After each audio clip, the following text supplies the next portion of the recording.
KPM.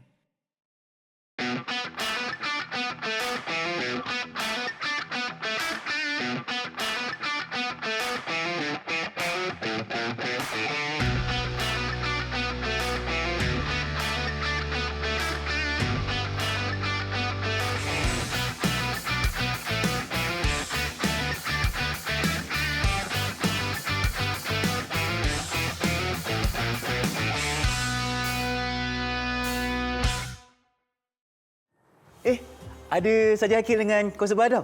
Assalamualaikum. Saya kat sini ada hajat sebenarnya. Boleh tak ajar saya cara nak baca ikrar? Tapi tak apa, bagi saya cuba baca dulu, boleh? Okey, saya cuba baca. Ini ikrar Kor Kadet Polis. Bismillah. Bahawasanya kami telah memilih dengan sukarelanya perkhidmatan Kor Kadet Polis... Salah. Saya cuba lagi sekali. Maka kami berikrar menunaikan tanggungjawab... Salah juga. Habis tu macam mana? Boleh tolong saya tak? Tak boleh. Betul tak boleh?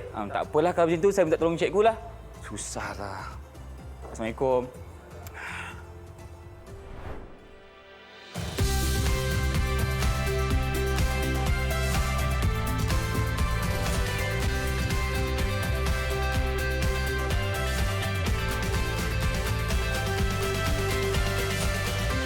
Hai, Assalamualaikum. Salam sejahtera kepada semua yang sedang menyaksikan baru uniform Kor Kadet Polis di Raja Malaysia. Dan inilah orangnya yang Irfan tercari-cari tadi. Kita persilakan Tuan Zul. Assalamualaikum Tuan, apa khabar? Waalaikumsalam. Sihat Tuan ya? Sihat. Irfan, apa khabar? Saya? Ya. Mestilah lagi sihat sebab Tuan dekat sebelah. Dan sekarang kita nak kenalkan Tuan kepada penonton. Jadi Tuan, kenalkan diri kepada penonton di rumah. Silakan. Saya DSPK Cik Zulkifli bin Cik Ahmad, merupakan Komandan Kor Kadet Polis di Raja Malaysia, Kota Jaya Kelantan dan juga pengurusi teknikal kebangsaan Kor Kadet Polis di Raja Malaysia. Saya bertugas di Sekolah Menengah Kebangsaan Sultan Ismail Kota Baru Kelantan dan mengajar subjek pengajian am untuk tingkatan 6. Baik, bukan saja seorang guru tetapi merupakan pegawai untuk Kor Kadet Polis, Tuan? Ya. Baik, terima kasih Tuan kerana bersama kami untuk episod hari ini. Dan pastinya kita akan bawakan perbincangan yang cukup menarik berkenaan dengan kurikulum bagi Kor Kadet Polis di Raja Malaysia. Jadi, tanpa melengahkan masa, jom Tuan kita mulakan. Baik, sebelum kita memulakan kurikulum berkaitan dengan Kor Kadet Polis di Raja Malaysia, ingin saya minta dulu tentang ikrar dan lagu yang terdapat dalam Kor Kadet Polis. Iya Tuan, sebab itulah tadi saya tercari-cari mana Tuan sebab saya tak tahu macam mana nak baca ikrar tadi. Tadi katanya si Akil dengan Adam tu salah saya baca. Ya. Macam mana Tuan? Apa yang cara terbaik nak baca? Kalau macam tu boleh saya tunjukkan untuk cara membaca ikrar. Pertama sekali, kedudukannya macam mana? Okey, pertama sekali kedudukannya mestilah dalam keadaan sedia. Maksud saya ni adalah kaki rapat. Kaki rapat, genggam tangan. Okey. Sama betul di penjahit seluar. Kemudian angkat tangan kanan. Okey, susun tangan kanan macam ni. Okey. Pandang 200 meter ke hadapan. Buka dada. Sombong. Okey, buka dada. Sombong. Boleh ikut saya baca? Boleh, saya cuba. Bahawasanya kami telah memilih dengan sukarelanya perkhidmatan Kor Kadet Polis sebagai kurikulum kami, maka kami berikrar menunaikan tanggungjawab kami dengan penuh dedikasi, berani dan berdisiplin.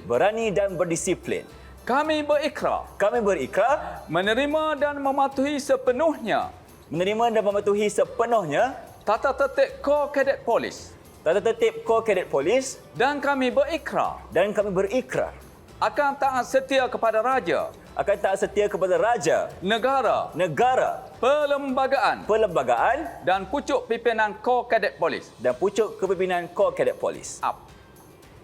Wah, itu cara sebenar Ya, Tuan, itu cara sebenarnya. Patutlah tadi saya salah. Dia kata salah. Bukan macam tu Irfan, salah. Ini cara yang sebenar. Maknanya kena duduk dalam keadaan yang bersedia. Duduk keadaan bersedia. Kita angkat tangan. Okey, rapatkan ke bahagian Ke penjahit seluar. Pandang 200 meter ke hadapan. Kena tegak dan nampak sombong sikit. Okey. Lepas tu baru kita baca. Dengan semangat dan kuat. Okey, baca ikrar mesti bersemangat. Baik. Mungkin Tuan boleh ceritakan dari segi baik-baik kata ikrar itu sendiri. Apa yang kita ikrarkan kepada Kor Kadet Polis? Terima kasih Irfan. Sebenarnya kalau kita membuat satu analisis ataupun satu kajian tentang seni kata yang terdapat ini dia mempunyai makna yang tersendiri. Okey. Okey, saya boleh huraikan beberapa baik-baik yang terdapat. Contohnya, bahawasanya kami ini merupakan anggota Corps Cadet Police. Okey. Dan dia telah memilih. Dia telah memilih dengan sukarelanya untuk menjadi anggota Corps Cadet Police. Baik. Bermaksud di sini tidak ada unsur paksaan. Tetapi bila dia memilih dengan sukarela, dia mesti mematuhi peraturan-peraturan yang terdapat di dalam Corps Cadet Police. Betul. Okey, contohnya ikrar ini merupakan satu janji yang perlu dipatuhi oleh setiap anggota. Contohnya, dia berikrar untuk menunaikan tanggungjawab kami. Tanggungjawab di sini ialah tanggungjawab tugas dalam pasukan. Dalam pasukan. Contohnya, kalau dia menerima arahan daripada guru ataupun platoon komander agar turun berlatih kawak pada jam 3 petang. Bermaksud dia kena turun. Kena sampai 3 petang tu dah kena bersedia dah. Kena bersedia. Tapi kita dalam Cadet Police dilatih agar biar kita cepat sejam, jangan kita lewat seminit. Lagi sekali tu maknanya kita kena cepat sejam, maknanya sampai awal. Contoh awak tadi pukul 3, Pukul 3. pukul 2 dah sampai. Pukul 2 dah sampai. Jangan kita sampai pada pukul 3 1 minit. Ya, itulah yang menunjukkan peribahasa ataupun cogan kata yang selalu kita pegang untuk melatih anggota kita agar menepati masa. Betul tuan. Okey. Kemudian, dia juga mesti menunaikan tanggungjawab itu dengan penuh berani Okey. dan juga berdisiplin. Maksud berani di sini bagi sarjan. Sarjan mempunyai kuasa untuk menegur anggota di bawah dia yang melakukan kesalahan. Baik. Walaupun anggota itu adalah kawan mereka, mereka mesti menegur dengan penuh dedikasi, dengan penuh berani. Teguran untuk kebaikan.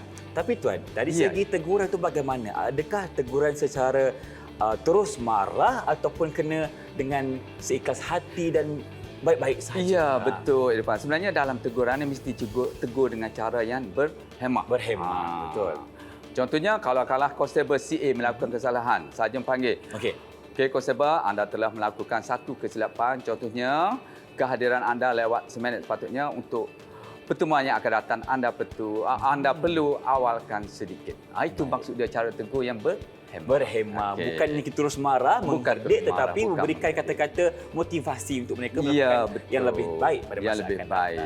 Baik tuan. Okey. Apa lagi tuan yang tuan boleh kongsikan dari segi gini, ikrar? apa kaitan dengan ikrar lagi kita boleh bercakap. Kemudian satu lagi tadi adalah untuk tanggungjawab kepada diri sendiri. Okay. Dan dalam ikrar itu juga mempunyai tanggungjawab terhadap negara kita. Negara juga. Dan undang-undang negara kita serta perlembagaan. Betul.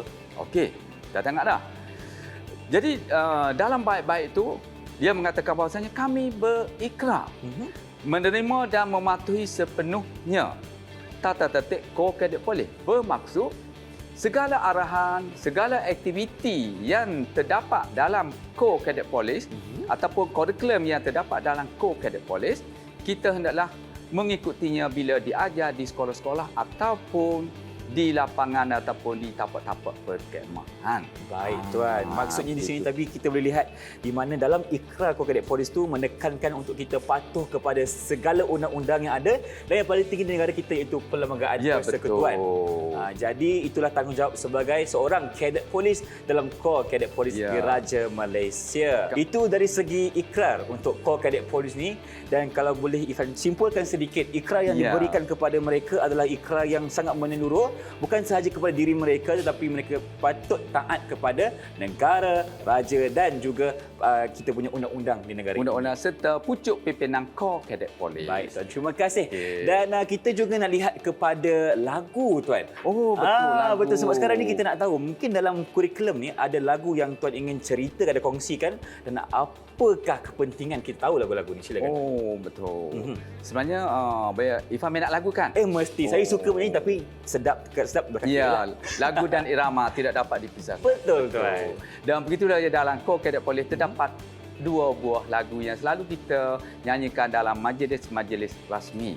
Dan untuk makluman juga, lagu ni adalah juga lagu yang selalu dimainkan bagi pihak PDN dalam majlis rasmi mereka, contohnya semasa menyambut Hari Polis dan juga majlis-majlis yang lain. Okey, menyentuh berkenaan dengan lagu, ada dua buah lagu di sini. Silakan tuan.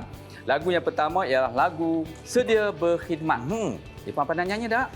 Saya tak pernah lagi tuan, saya baru sertai. Mungkin tuan boleh ceritakan kepada Irfan macam mana lagu Sedia Berkhidmat? Okey, lagu Sedia Berkhidmat saya baca seni kata dia. Polis sedia berkhidmat kerana negeri dan rakyat, iaitu polis berkhidmat untuk negeri dan juga untuk rakyat negara kita yang tercinta. Hidup berbahagia aman sentosa, iaitu agar rakyat negara kita hidup sentiasa bahagia dan aman damai sebagaimana yang kita rasai pada hari ini. Baik tuan. Kemudian polis ini sedia berkhidmat, iaitu polis sedia berkhidmat 24 jam untuk masyarakat. Kemudian lagu ini juga diamalkan oleh co-cadet polis, iaitu kita nak co-cadet polis juga mengamalkan budaya sebagaimana yang juga diamalkan oleh regular PDRM, iaitu berkhidmat ataupun dia memasuki co-cadet polis kerana negeri dan rakyat. Hidup juga mesti bahagia dan sentiasa aman sentosa. Mungkin rangkap kedua tuan. Rangkap kedua kata tanda lekat di lengan polis dengan preman, tangan bersalaman, alamat persahabatan. Apa maksudnya tuan? Maksudnya begini, bahawasanya polis dan masyarakat berpisah tiada. Polis dan masyarakat sentiasa hubungan yang erat. Tangan bersalaman, iaitu tanda persahabatan kita. Okey, baik. Kita dah faham dua rangkap tadi dan tak lengkaplah tuan kalau kita tak dengarkan lagu tu. Jadi apa kata kita dengarkan lagu Sedia Berkhidmat. Ya, betul sekali.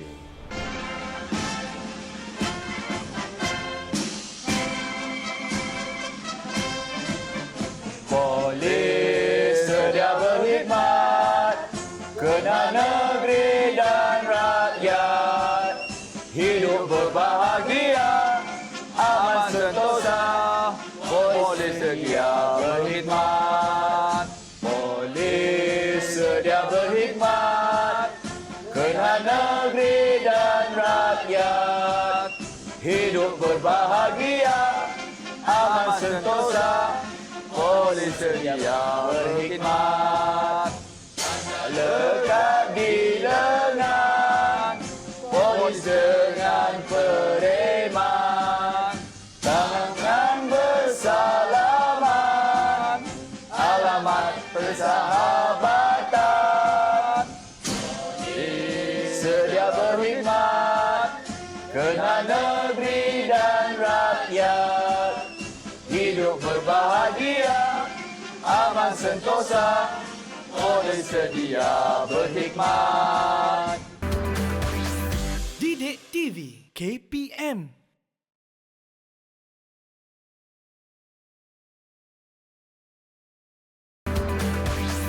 Didik TV KPM. Inilah dia Badan Uniform Kor Kadet Polis Diraja Malaysia. Sekarang ni Ifan masih bersama dengan Tuan Zul di sini dan kita akan teruskan dengan perbincangan kita berkenaan dengan kita punya bidang kepolisan. Tetapi sebelum itu Tuan, eloklah kiranya kalau kita mulakan dengan sejarah PDRM itu sendiri. Silakan. Terima kasih Irfan. Sebenarnya sebagaimana yang kita sentuh pada awal perbincangan kita, PDRM kita adalah bermula dengan British, iaitu pada tahun 1807. 1807. Ya. Okey, baik. Kira-kira berapa tahun dah hingga sekarang, iaitu selama 215 tahun. 215 tahun Tuan ya. Bermulanya ada polis di negara kita ini. Ya, betul. Baik, mungkin Tuan nak ceritakan dari segi satu buku yang besar ni Tuan. Sebab apa yang Tuan nak kongsi dengan kita Untuk sekarang makluman Irfan, saya tertarik tengok buku ni sebab dalam buku ini mengandungi tentang sejarah penubuhan polis di setiap negeri di dalam Malaysia. Okey, boleh kita tengok bersama? Boleh Tuan. Okey, kita tengok kat sini. Okey, kita tengok di sini. Ini merupakan institusi bergambar sejarah PDRM di Malaysia. Bermula di Melaka. Baik. Iaitu polis di bawah Kesultanan Melaka. Kemudian diikuti oleh Melaka di bawah Portugis. Dan Belanda. Irfan ingat dah Portugis menang Melaka pada tahun bila? 1511. Ya, Tuan. cantik pandang. Pelajar masih terbaik Irfan. tahu sejarah Okey. Seterusnya Tuan, kita lihat lagi. Polis di Pulau Pinang. Polis di Pulau Pinang bermula dengan Francis Light. Okey, polis di Pulau Pinang. Seterusnya Melaka di bawah British. Okey, mungkin kita boleh angkat sikit Okey, Tuan, boleh. daripada kamera. Okey. Silakan Tuan. Okey. Seterusnya boleh Melaka saya di silakan. bawah British. Okey, silakan. Okey. Melaka di bawah British. Kemudian selepas di bawah British, sejarah polis Singapura. Boleh Tuan angkat dulu tunjuk kepada Okey. kamera. Tuan, di sebelah sana tu siapa tuan? Yang ada gambar ni tuan. Oh, yang ni. Yang ni untuk Malam Ifan, iaitu ini merupakan Thomas Dunham, iaitu Timbalan dan Penguasa Polis Singapura 1843. Biasalah kecil tu. Tulisan kecil lagi pun di sejarah dah. Tulisan dah kabur. Okey, tuan. Seterusnya. Satunya ialah pasukan polis di negeri Perak. Ifan kenal yang ni?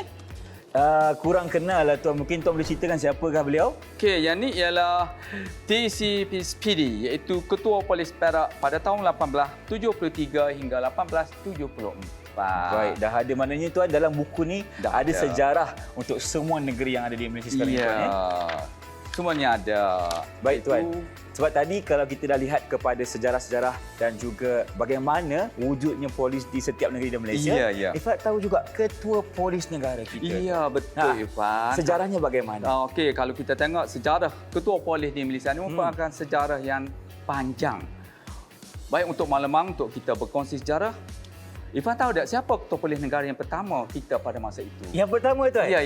Yang pertama saya kurang pasti. Okey, kalau macam tuan, tu kita silakan. tengok sejarah. Untuk makluman, ketua polis negara kita yang pertama iaitu Tan Sri Sir Crowded Fennan. Iaitu merupakan seorang daripada British. British lah, okey. Dia berkhidmat bermula pada tahun 1956 hingga 1966. Baik tuan. Okey. Maknanya waktu kemerdekaan tuan Maaf, 1958. Waktu kita panggil 1958. 1958 Hingga- setahun selepas merdeka. Ya, setahun selepas merdeka. Okey. Bermaksud dalam merdeka tu kita masih lagi diperintah oleh Tan Sri Sir Crowded Fennan. Okey, hingga 1966. Baik tuan. Dan bila pula rakyat Malaysia sendiri menjadi ketua polis negara? Ya, bagus. Sebenarnya kalau mengikut sejarah, rakyat Malaysia yang pertama yang menjadi ketua polis negara ialah Tun Muhammad Saleh bin Ismail. Iaitu dia menjawat jawatan ini bermula pada tahun 1966 hingga 1973. Baik, ini merupakan ketua polis negara yang kedua tuan ya? Ketua polis negara yang kedua dan ketua polis negara yang pertama bagi rakyat Malaysia. Okey tuan. Okey, betul. Dan tuan boleh ceritakan lagi mungkin yang ketiga siapa tuan? Okey, yang ketiga kalau informasi ingat iaitu Tan Sri Abdul Rahman bin Hashim. Tan Sri Abdul Rahman bin Hashim iaitu bermula pada tahun 1973 hingga 1974. Setahun saja perkhidmatan beliau. Tahun saja. Yang paling pendek. Kemudian kita tengok yang paling panjang. Paling panjang siapa tuan? Siapa? Yang paling lama rakyat Malaysia yang menjadi ketua polis negara ialah Tun Muhammad Hanis bin Omar. Pada tahun bila tuan? Pada tahun 1974 hingga 1994. Oh tuan, 20 tahun perkhidmatan 20 tahun perkhidmatan. Okey, seterusnya oleh kerana lama dah kita berbincang. Dan sekarang ni ketua polis negara kita yang keberapa, Ifan? Yang ke-12 ke? Yang ke-12, saya rasa kena tambah satu. Tambah satu lagi. Yang ke-13. Okey, untuk makluman, ketua polis negara kita sekarang yang ke-13 ialah yang dihormati Tan Sri Asri Sani bin Haji Abdullah Sani. Itulah sejarah ketua polis negara kita, Ifan, iaitu bermula pada tahun 1958 dan hinggalah sekarang. Tahun 2022. Ya. Dan nampaknya tapak kepimpinan bagi polis dari Malaysia ni berubah-ubah dan mereka inilah tunjang utama dalam bidang kepolisian di negara kita. Betul. Dan sekarang ni kita nak tahu juga tuan dari segi teras perpaduan. Mungkin tuan boleh kongsikan apa yang menarik sebenarnya dalam teras Kadet perpaduan. Polis. Kalau kita lihat sini, Ifan, kalau kita tengok pada sejarah, rakyat Malaysia terdiri daripada 3 kaum yang utama. Betul, Ifan, iaitu Melayu, Cina, India. dan India. Jadi kalau kita tengok sejarah, sejarah ni sejarah yang panjang bagaimana kaum-kaum ni. Kemudian kita tengok bagaimana peranan Kadet Polis untuk menyumbang ke arah perpaduan kaum di negara kita. Silakan tuan, bagaimana? Contohnya begini, Ifan, kalau kita ambil contohnya dalam satu sekolah tu terdapat berbagai kaum, Melayu, Cina dan India. Kemudian ketiga-tiga kaum ni menganggotai ataupun memasuki Kadet Polis. Okey, ada dalam satu pelantun lah. Ada satu pelantun. Okey. Kata ada satu pelantun 3-4 orang tu, mungkin ada Cina 5 orang, ada India, Betul. ada India, ada Melayu. Jadi bagaimana dia boleh bersatu? Bagaimana boleh mewujudkan perpaduan? Contohnya semasa kawat, seorang memberi arahan, yang lain memberi yang memberi kerjasama dan mengikut apa Arahan. yang diarah. Jadi secara tak langsungnya wujudnya perpaduan. Kerana dalam kod kadet polis juga lebih mementingkan kepada kerjasama. Kerjasama bagaimana tu? Contohnya katakanlah perkhidmah wujudnya elemen kerjasama. Contohnya bagaimana nak mendirikan khidmat. Betul. Dia mesti kerjasama. Kalau Nak ikut kena seorang komunikasi. mendirikan maka tak boleh kan? Tak boleh, tak mampu lah Jadi tuan. adanya bantu-membantu. Jadi bila ada bantu-bantu di sini wujudnya perpaduan kerjasama antara kaum-kaum. Jadi secara tak langsungnya hubungan kaum di negara kita ni bertambah erat melalui Corps Cadet Police. Jadi secara tak langsung Corps Cadet Police telah menyumbang ke arah perpaduan rakyat di negara kita. Baik tuan, dan Okey. bercakap berkenaan dengan perpaduan yang sebenarnya. Ya. Negara kita sangat unik tuan. Apabila Ya, betul. kita memang diwujudkan negara kita bukan sahaja orang Melayu tetapi banyak lagi kaum yang lain. Ya, betul. Jadi sebagai seorang ahli kadet polis tuan, Ya. apa peranan yang sepatutnya mereka lakukan semasa menggalaskan tugas menjadi seorang ahli kadet polis di Raja Malaysia? Okey, bagus. Jadi sebagai anggota Corps Cadet Police, kita hendaklah sentiasa bekerjasama dan sentiasa bantu-membantu dalam satu pasukan. Kita anggap Corps Cadet Police merupakan satu pasukan. Pasukan. Ya. Mungkin tuan boleh bagi contoh dari segi perkemahan kan tuan? Okey, contohnya perkemahan, bagaimana murid-murid itu ingin berinteraksi dan memberikan kerjasama kepada orang lain. ya betul. Contohnya semasa perkhidmatan katakanlah. Kita memerlukan masa untuk mendirikan khidmat. Kita bekerjasama. Kerana dalam aktiviti perkhidmatan kita ada juga jalan lasak. Jalan lasak, kemudian masa saya dulu anggota kadet diberi satu beban, contohnya seperti kayu yang panjang.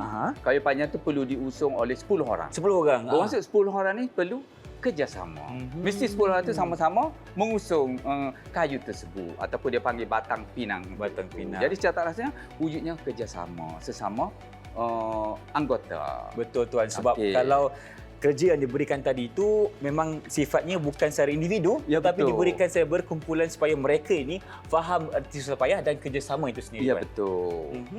Contohnya masa kita memasak pun kita mesti kerjasama. Seorang yang menghidupkan api, Betul. seorang pergi menyiang ikan, pergi membaca beras. Ada Itu potong begitu. sayur kan? Potong sayur. Irfan pandai potong sayur? Boleh tuan. Mesti okey. Tuan boleh sangikan? Boleh? Kalau boleh kita boleh satu tim lah tuan. Okey, Satu betul. pasukan. Betul. Bila jadi satu pasukan tuan, membuatkan kita lebih orang kata berintegriti berintegriti dan juga memberikan kerjasama yang baik dalam pasukan Corps Cadet Police di Raja Malaysia. Siap. Terima kasih tuan atas penerangan di segmen ini. Jadi jom kita berhenti berehat dulu, kembali selepas ini dalam Didik TV KPM. Jangan ke mana-mana. Didik TV KPM.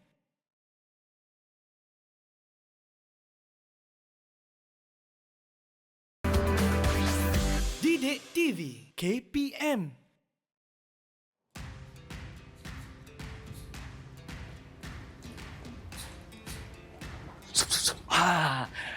Buat apa tadi?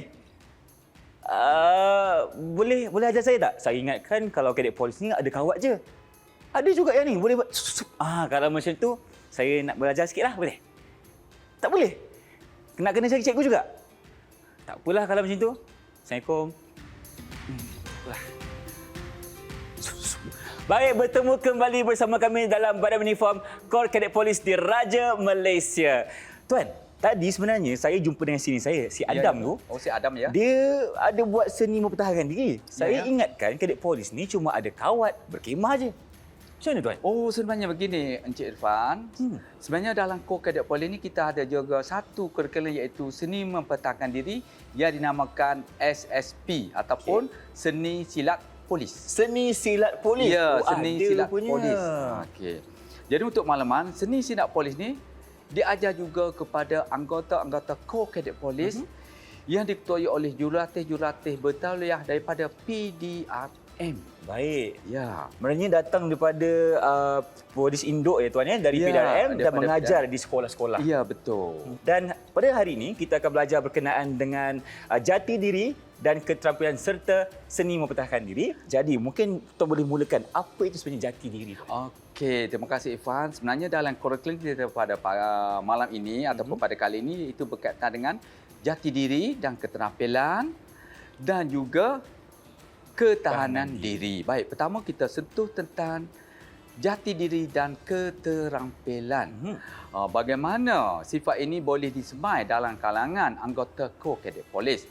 Okey, yang pertama kita tengok tentang kerohanian. Kerohanian tuan. Jadi dalam Kor Kadet Polis, kita menyemaikan sikap kerohanian, iaitu sifat dalaman pelajar itu sendiri dari segi rohani. Rohani jiwanya tuan. Jiwa dalaman, iaitu kita nak suruh anggota Kor Kadet menjiwai sifat-sifat yang baik ataupun sifat-sifat yang mulia. Itu maksud dia kerohanian. Baik, Jadi benda ni boleh diasuh atau boleh dipelajari melalui aktiviti ataupun kurikulum yang akan dipelajari. Okey. Itu. Kemudian yang kedua dari segi jati diri, iaitu dari segi kebahasaan. Okey. Ifan pernah dengar tak bahasa menunjukkan bangsa? Pernah tuan. Contohnya kalau Ifan pergi melawat ke negara Eropah tak? Betul. Tentu orang kata Ifan ni rakyat Malaysia ke rakyat negara mana? Tentu orang kata Ifan rakyat Malaysia sebab bahasa menunjukkan bangsa. Betul, Okey, betul. dan begitulah juga yang ingin kita terapkan dalam diri anggota Kor Kadet Polis. Mana tuan, kita kena tekankan bahasa negara kita, bahasa kebangsaan, iaitu bahasa Melayu. Bahasa Melayu. Di samping itu kita latih juga bagaimana pelajar untuk berkomunikasi dengan orang-orang di sekelilingnya. Betul, Contohnya bila jumpa dengan pegawai, apa yang panggilan yang patut mereka panggil. Kalau di sekolah bila jumpa dengan pengetua, mereka bagi hormat dan Assalamualaikum Tuan Pengetua. Macam tu yang kita nak. Kadang bila di luar sana, bila mereka balik, contohnya kalau mereka naik bas, bila jumpa dengan makcik, mereka menyapa, apa khabar makcik? Itu maksud dianya kebahasaan, iaitu bahasa yang mereka gunakan bila berkomunikasi dengan masyarakat setempat ataupun masyarakat sekeliling. Betul tuan. Dan bercakap berkenaan dengan bahasa ni, suka untuk Ifan sentuh berkenaan dengan sopan santun tuan. Ya, betul. Sebab rakyat Malaysia ni sangat terkenal dengan sopan santunnya, bahasa yang indah, dan itu diterapkan dalam Kor Kadet Polis di Raja Malaysia, betul kan? Ya, betul. Kita melatih dia untuk berbahasa dengan betul dan sentiasa mengamalkan sifat sopan santun. Betul. Yang tu yang kita bermaksud kadet bukan hanya pandai kawat, bukan hanya pandai menembak, tapi dari segi bahasa memang bahasa yang first class. First class. Kena jagalah bahasa, jaga adab mereka. Betul. Okey, kemudian lagi kita tengok juga di dalam jati diri ini juga kita nak melahirkan pelajar kita yang inovasi dan kreatif. Dari segi apa tuan? Dari segi contohnya dari segi kalau kita tengok dulu apa maksud kritis. Kita ni kita nak melahirkan pelajar yang suka melahirkan idea. Idea. Banyak Pelajar ideanya. yang kritis. Pelajar yang bukan kata ikut kata. Dia perlu melahirkan satu idea dia. Dan juga kita ingin melahirkan pelajar yang kreatif. Maksud kreatif ini bagaimana dia menghiasi sesuatu. Itu ialah kreatif. Dan kreatif ini adalah penting dalam kehidupan kita. Betul tuan. Contohnya kalau sebagai kadet polis wanita, bila dia bergelar isteri, bagaimana dia menghasilkan kreativiti untuk menghiasi dapur, ruang tamu. Jadi secara tak langsungnya aktiviti yang dipelajari dalam kadet ini boleh dibawa bila dewasa kelak. Okey tuan. Dan kalau boleh Ifan melihat dari segi contohnya perkhemahan tuan ya. Ya, betul. Kita boleh lahirkan murid-murid yang kreatif, contohnya dari segi masakan. Betul. Apabila kita berada di hutan tuan, memang kuranglah barang-barang kita. Betul. Barang masak kita memang tak dapatlah. Betul. Jadi murid-murid perlu mengeluarkan idea mereka untuk menjamu selera bersama-sama kawan-kawan. Betul. Contohnya bagaimana kreatifnya anggota kadet ni. Contohnya bila kita tengok bagaimana dia memasak di dalam hutan. Betul. Di dalam hutan tidak ada dapur elektrik. Tak ada. Tak ada. Habis kita masak dengan apa? Kayu api. Kita masak dengan kayu api dan di situlah bagaimana kreatifnya anggota kita untuk menghidupkan api dengan menggunakan kayu api. Di situ perlunya kreativiti dan juga daya usaha. Daya usaha. Daya usaha. Yang ini penting. Kemudian dalam perkhemahan juga kita boleh menunjukkan kreativiti bagaimana dia membina kemah, bagaimana dia memilih tapak perkhemahan yang sesuai. Okey. Contohnya sekarang ni musim hujan. Katakanlah dia bina kemah di kawasan yang laluan air. Tentu penuhlah dalam kemah dia tu dengan air hujan. Banjirlah nanti. Banjirlah dalam kemah. Okey, di situ letaknya kreativiti anggota Kor Kadet Polis yang dipelajari secara tak langsung. Secara langsung. Okey. Dan di sini dalam Kor Kadet Polis juga dititik beratkan bagaimana anggota Kadet Polis ini mencintai alam sekitar agar negara kita Malaysia terus berwarna hijau sebagaimana yang ada pada hari ini. Tuan, macam lagu Zainal Abidin tuan. Ya, tu. hijau, betul, hijau. Bumi yang tiada rimba. Ya, betul. Okey tuan. Eh, Tadi saya suka bila tuan katakan kita akan teruskan kehijauan di Malaysia ni. Ya, Dan betul. kalau bukan kita, siapa lagi tuan? Betul, sebenarnya berkait bila menyentuh tentang alam sekitar, pentingnya kita menjaga alam sekitar. Dan untuk menjaga alam sekitar ni kita mesti bermula daripada kanak-kanak. Dan kanak-kanak inilah kita ibaratkan kepada anggota Cadet Polis. Contohnya begini saja Irfan. Contohnya kita ada 34 orang anggota Cadet Polis. Okay, dalam satu pelaton ya. Dalam satu pelaton. Satu anggota Cadet Polis dia ada 10 orang kawan. Maksud dia beritahu kepada 10 orang kawan dia bahawasanya perlu menjaga alam sekitar. 34 kali 10 berapa Irfan? 340. 340. Maksud 340 orang ni sudah ada ilmu tentang sayangnya kepada alam sekitar. Faham, Jadi tuan? secara tak langsung Cadet Polis memberi sumbangan kepada penjagaan alam sekitar di negara kita. Dan juga memberi pencerahan kepada rakyat untuk menjaga alam sekitar dengan baik. Ya. Tuan, ya? Okey, mungkin ada lagi tuan perkongsian berkenaan dengan ketahanan diri yang tuan Okey, ceritakan. ketahanan diri untuk makluman Irfan juga. Dalam Cadet Polis juga kita diajar tentang ikhtiar hidup.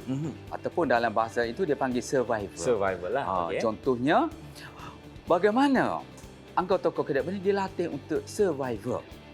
Contohnya Irfan, kalau Irfan masih ingat, bagaimana pada tahun 2014 yang lalu, 2014 ni sebenarnya kebanyakan negeri di Malaysia mengalami banjir yang besar. betul, Terutama di Kelantan, hampir 70% bumi Kelantan pada masa itu diliputi oleh banjir yang besar. Dan bagaimana bekas anggota Cadet boleh survival diri pada masa itu. Untuk makluman Irfan, pada masa itu boleh dikatakan hampir, contohnya di daerah Kuala Krai yang paling teruk dilanda banjir. Bagaimana anggota Cadet Polis dan bekas anggota Cadet Polis boleh menyelamatkan diri. Mereka boleh membawa diri ke puncak bukit dan di situlah mereka meneruskan kehidupan. Dan nasib baik, ada seorang bekas anggota Cadet itu yang boleh menyelamatkan diri dengan dia ikhtiar hidup dengan memakan memakan bahan-bahan semula jadi yang terdapat di situ. Contohnya seperti pucuk paku. Pucuk paku. Itu menunjukkan dia sudah ikhtiar hidup. Maknanya apa yang dilakukan itu sebenarnya diterapkan melalui Cadet Polis ni. Iya, betul. Sebab semasa dia perkemahan dia diajar oleh jurulatih daripada PGA dan jurulatih bagaimana kalau kita tersesat di dalam hutan, bagaimana kita nak meneruskan kehidupan kita. Contohnya kalau kita dagang air, kita boleh minum air daripada sumber-sumber yang sungai. Betul. Kalau dah makan apa yang kita boleh makan. Contohnya satu petua yang saya masih ingat yang PGA ajar kepada saya. Saya nak tahu juga tuan apa contohnya petuanya tu. kita boleh makan bahan-bahan dalam hutan tu yang tidak beracun. Contohnya kalau kita tengok buah tu dihurungi oleh semut. Kita boleh makan buah itu sebab bila semut hurung menunjukkan buah tu tidak beracun. Oh, itu tips itu tuan. Ya, Saya itu dah tahu. tips. Kalau saya tersesat dalam hutan, saya tengok buah tu ada semut, saya boleh makan. Ya, betul. Itulah okey. beberapa tips. Okey. Baik tuan, terima kasih dan terima kasih atas perkongsian di segmen ini. Dah faham berkenaan dengan jati diri dan juga ketahanan diri. Jadi jom kita berhenti berehat seketika. Selepas ini Didik TV KPM, jangan ke mana-mana. Didik TV KPM.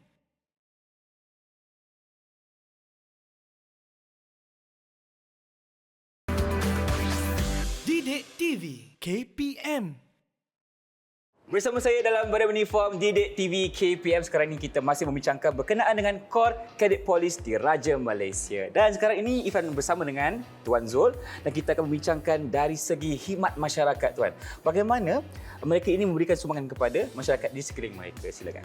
Terima kasih Ifan. Sebenarnya Cadet Polis ataupun anggota Cadet Polis kita menggalakkan untuk menyertai ataupun memberi khidmat kepada masyarakat sebab kita tidak boleh lari daripada hidup bermasyarakat. Betul tuan. Okey, yang pertama untuk Cadet Polis kita menggalakkan masyarakat ataupun Cadet Polis mengamalkan semangat kejiranan ataupun mengamalkan semangat komuniti. Bermaksud anggota Cadet Polis di dalam kampung ataupun dalam komuniti. Contohnya kalau di bandar dia ada taman-taman perumahan. Betul. Kalau di kampung mungkin dia hidup dalam masyarakat. Jadi apakah peranan Cadet Polis? Okey, peranan Cadet Polis jika di kampung-kampung dia menyertai aktiviti gotong royong yang selalu diadakan di kampung-kampung. Ifan asal di kampung ke di bandar? Saya dulu dilahirkan di kampung tetapi berpindah ke bandar. Ya. Pernah merasai kenangan apabila kita sama-sama bergotong royong, tuan? Gotong royong apa yang Ifan pernah lakukan? Dekat surau, Betul. kawasan tanah perkuburan. Ya, betul. Lagi? Lagi dekat rumah-rumah orang yang mungkin susah. Ya, dan sebagainya. betul. Dan untuk makluman Ifan, aktiviti itulah juga yang diterapkan kepada anggota Core Cadet Police. Contohnya, seperti yang Ifan katakan tadi, anggota Cadet Police digalakkan untuk membersih masjid, membersih surau, dan gotong royong membersih jalan. Contohnya kalau di kampung-kampung ada jalan-jalan yang dipenuhi oleh semua dan kita sama-sama untuk membersih kawasan laluan ataupun jalan-jalan di kampung, iaitu dia bersama dengan masyarakat ataupun orang-orang dewasa untuk sama-sama bergotong royong untuk keindahan kampung mereka. Baik, tuan. Dan Ya. bercakap berkenaan contohnya aktiviti gotong royong, tuan, adakah mereka ini, Core Cadet Police, memerlukan satu kelulusan daripada pihak atasan sebelum melakukan perkara itu atau memang boleh pergi ke kampung dan teruskan sahaja? Sebenarnya begini, Fahaz, sebagaimana yang katakan sebelum ini, polis dan JPN berpisah tiada. Betul. Iaitu polis dan warga pendidik berpisah tiada. Contohnya dalam mana-mana aktiviti yang kita nak buat, sebab kita kena ingat, anggota Core Cadet Police merupakan pelajar. Murid-murid. Jadi kalau kita nak buat apa-apa aktiviti, kita mesti melalui badan induk kita. Kita mesti mendapat punca kuasa daripada PDRN dan juga daripada Jabatan Pendidikan Negeri. Baik. Kemudian kita yang menganjurkan, kemudian kita menggerakkan anggota dan pegawai ini untuk melakukan kerja-kerja amal tadi. Agar segala aktiviti yang kita buat itu adalah mengikut SOP sebagaimana yang ditetapkan oleh Kementerian Pendidikan Malaysia. Baik, tuan. Ya. Selalunya, adakah satu company yang akan pergi melakukan aktiviti ataupun mengikut kepada pelatun? Sebenarnya begini, sebenarnya gotong royong ini banyak caranya. Contohnya kalau gotong royong itu melibatkan kawasan besar, contohnya kalau melibatkan daerah. Daerah, okey. Seluruh Contohnya daerah kita itu bagi Kota Baru lah contohnya. Kota Baru. Kalau Okey. Kota Baru, daerah Kota Baru, mungkin seluruh warga Core Cadet Police akan terlibat. Oh, sebab besar kawasannya. Sebab besar.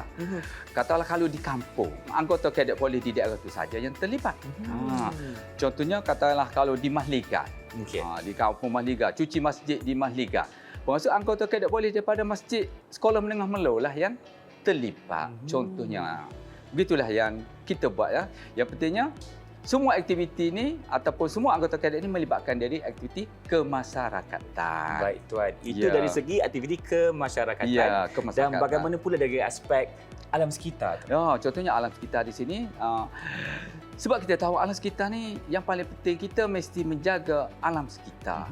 Dan di sini kita ada dulu aktiviti yang dianjurkan. Kalau alam sekitar, jabatan yang tiba dengan alam sekitar ialah Jabatan Parit dan Saliran. Untuk Malang Ifan, Core Cadet Police Kontingen Kelantan dulu pernah menyusuri Sungai Kelantan bermula daripada Kampung Galas Okey, di ujung sana. ya ke Gua Musa bersama dengan Jabatan Pengairan dan Saliran Kelantan dengan tema dia Cintailah Sungai Kita. Apa aktiviti yang dilakukan ketika Aktiviti yang kita berakit daripada Gua Cha. Okey. Masa berakit itulah, kalau ada sampah di situlah pegawai daripada GPS memaklumkan kepada anggota kadet bahawasanya kita perlu membersihkan sungai daripada sebarang kekotoran. Contohnya mudah begini, Ifan. Ya, saya. Katakan rakyat Malaysia ada berapa juta sekarang? Sekarang ni lebih 30 juta tu. 30 juta. Katakan 30 juta rakyat Malaysia. Kalau satu orang membuang satu sampah ke dalam sungai, bila benda berkumpul sudah jadi 30 juta sampah di dalam sungai. Jadi kita terapkan nilai kepada masyarakat. Setiap pelajar ataupun anggota kadet jangan membuang sampah ke dalam sungai walaupun sekecil pembungkus coklat. Kita terapkan nilai Kita yang baik terapkan itu, nilai baik. di mana jangan sesekali kita buang sampah ke dalam sungai dan mencemarkan ia. Ya betul. Sebab sungai adalah warisan negara kita yang perlu kita jaga. Dan juga tuan, sungai merupakan sumber air kepada kita. Ya, Jadi betul. kalau bukan kita yang jaga, siapa lagi tuan? Betul. Dan seterusnya mungkin dari aspek bencana alam pula Okey, tuan. bencana alam. Ya. Untuk makluman Ifan, sebab negara kita boleh katakan sering berlaku bencana alam. Saya Tapi setuju, tidaklah seterusnya seperti negara lain seperti Jepun. Jepun yang selalu ada ribut taufan. tsunami Kalau dan di sebagainya. Indonesia ada berlakunya gunung berapi. Tapi di negara kita sering berlaku seperti banjir. Banjir besar, tanah runtuh. Dan bagaimana peranan Core Cadet dalam memberi sumbangan terhadap bencana alam. Contohnya, kalau berlaku bencana banjir, contohnya saya ambil contoh yang berlaku pada tahun 2014, ramai anggota kadet yang turut serta membantu bersama pihak berkuasa yang lain, contohnya bersama PDRM, bersama ATM, bersama bomba untuk sama-sama memberi bantuan dan juga menyelamatkan mangsa-mangsa yang terperangkap akibat banjir. Dan mungkin Tuan boleh ceritakan dari segi kekuatan anggota kadet polis ketika itu, Tuan. Berapa banyak, Tuan, yang dikeluarkan? Sebenarnya untuk makluman, sebenarnya ramai anggota kadet polis ingin menyertai pada masa itu. Okey. Tetapi disebabkan oleh kerana banjir terlalu besar, segala jalan perhubungan terputus. Hanya beberapa anggota kadet polis yang berjaya mengikuti serta. Baik. Contohnya bagi saya berkesempatan bersama Puan Azira dan beberapa pegawai lain lagi Alhamdulillah. membersihkan sekolah di tebing tinggi Tanah Merah. Untuk makluman Irfan, Sekolah Kebangsaan Tanah Merah yang terletak di tebing tinggi, dia panggil Sekolah Kebangsaan Tebing Tinggi, terletak di tepi Sungai Kelantan. Aduh, tepi sungai, Tuan. Tepi sungai. Sekolah tu tinggi dia 4 tingkat. Okey. 2 tingkat habis ditenggelami oleh air banjir, oleh lumpur. Dan saya pada masa itu bersama dengan Jabatan Pendidikan Negeri Kelantan dan juga bersama PDRM, sama-sama turut membantu, sama-sama membersihkan lumpur hampir setakat lutut. Sampai lutut tu? Ya, sampai lutut. Jadi di situlah kita membersihkan bersama dengan anggota kadet yang berada di situ. Bagi kita rasa macam satu kepuasan boleh memberi bantuan kepada orang-orang yang memerlukan. Betul, Tuan. Bila kita sendiri, Tuan, dapat memberikan sumbangan kepada masyarakat, kita lebih puas hati dan betul. sekaligus membantu mereka untuk mendapatkan kehidupan yang lebih baik. Ya, betul. Okay. Dan bercakap berkenaan dengan banjir tadi, Tuan, saya suka bila Tuan katakan ini adalah tanggungjawab kita bersama, Tuan. Ya, betul. Termasuk Kor Kadet Polis sendiri. Ya, betul. Jadi Kor Kadet Polis juga sama-sama membantu pertama untuk mengurangkan beban yang ditanggung oleh mangsa-mangsa banjir. Betul. Yang inilah yang daripada Kor Kadet Polis kita berjaya menerapkan semangat kepada anggota Kor Kadet Polis untuk membantu sesama insan yang ditimpa kemalangan ataupun ditimpa bencana alam sebagaimana banjir besar yang berlaku tadi. Tadi kita bercakap berkenaan dengan masyarakat di sekeliling kita. Ya, betul. Mungkin dari segi bencana alam, alam sekitar dan juga masyarakat kampung. Ya, tapi betul. bagaimana pula dengan aspek kesenian, Tuan? Ya, aspek kesenian, kebudayaan dan juga integrasi. Contohnya, kita boleh mengadakan pertukaran anggota Kor Kadet Polis. Contohnya, anggota Kor Kadet Polis daripada kawasan pedalaman. Contohnya, kalau di Kelantan, kawasan pedalaman di Gua Musang. Datang ke Kota Baru. Dia lihat suasana Kota Baru. Kemudian, anggota Kor Kadet Polis pernah juga pergi memberi khidmat masyarakat kepada masyarakat orang asli di kawasan lodging. Jadi secara tak langsungnya anggota Kor Kadet Polis daerah Kota Baru boleh merasai suasana bagaimana masyarakat orang asli ataupun masyarakat kawasan pedalaman menjalani kehidupan mereka. Baik, terima kasih, Tuan. Ya. Banyak penerangan yang diberikan berkaitan dengan khidmat masyarakat oleh Kor Kadet Polis dan sekarang ini masanya untuk kita dapatkan rumusan daripada Tuan sendiri. Silakan. Terima kasih, Irfan. Tadi kita sentuh tentang kurikulum.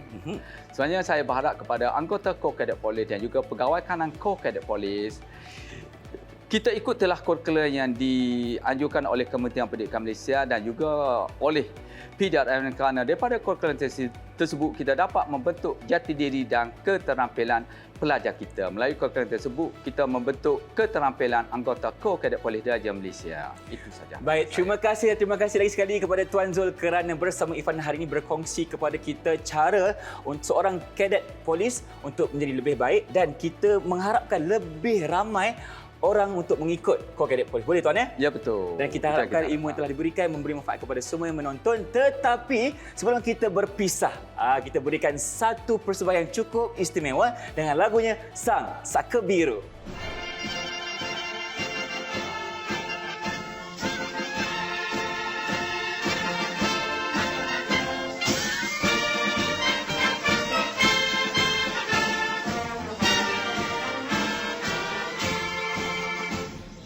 Kibar sang saka biru, gagah sentiasa, pusaka polis diraja.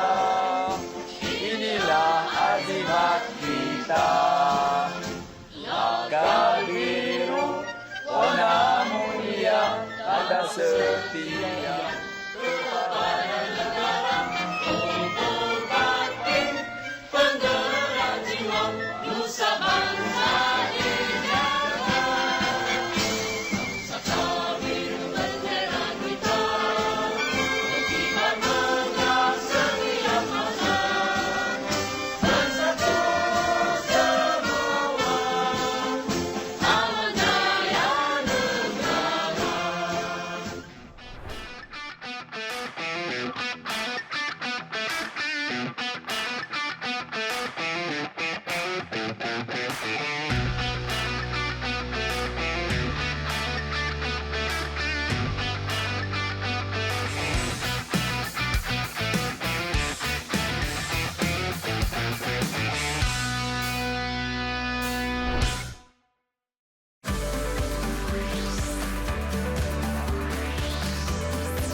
TV KPM